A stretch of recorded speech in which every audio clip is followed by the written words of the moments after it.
এটা আমাদের তপন বিধানসভার ৬ নং ডাঙ্গা গ্রাম পঞ্চায়েত। বুধরায় স্যার এখানকার প্রার্থী। তো এখানে আমরা ফেস্টুন ব্যানার ২-৩ দিন ধরে লাগানো হচ্ছে। এর আগেও আমাদের এখান থেকে ব্যানার চুরি হয়ে গেছে। প্লাস গতকালকে আমরা এখানে ব্যানার লাগিয়েছি, ফেস্টুন লাগিয়েছি। সেই ফেস্টুনের বাস তুলে ফেলে দিয়েছে এবং আমাদের অনেক ফেস্টুন পুড়িয়ে দিয়েছে এখানে।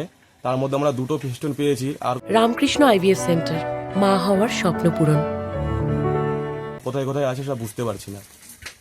কারা করছে, কেন করছে? করছে টিএমসি, পাড়াতে টিএমসি আছে, টিএমসির 2-4 জন নেতা খেতা আছে, কয়েকজন আছে, এরাই করছে এগুলো। কেন করছে কি? কারণ আগে আমরা টিএমসির দিকে ছিলাম, এখন আমরা টিএমসির দিকে কেউ নেই। আমরা এখন সবাই পাড়ার ছেলেগুলো সবাই বিজেপিতে জয়েন করেছি। আমাদেরকে টিএমসিটা কিছু দেয়নি কোনোদিনও। এরপরে আমরা টিএমসি থেকে বিজেপিতে যোগদান করেছি। ওদের রাগ, ওরা বলছে যে তোরা টিএমসিতে আয়, আমরা টিএমসিতে যাচ্ছি না, এটার জন্যই ওরা করছে। এই ধরনের রাজনীতি তৃণমূল করে না প্রথমত। দ্বিতীয়ত আমরা দেখেছি যে ওনাদের হচ্ছে শ্রমিক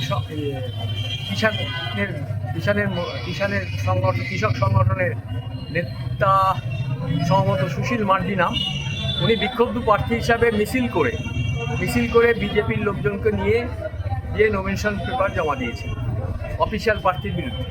কারণ তাদের প্রার্থী নিয়ে ক্ষোভ আছে। এটা ওদের দুই পক্ষের মধ্যে গোষ্ঠীদ্বন্দ্বের ফল বলেই আমরা মনে করি।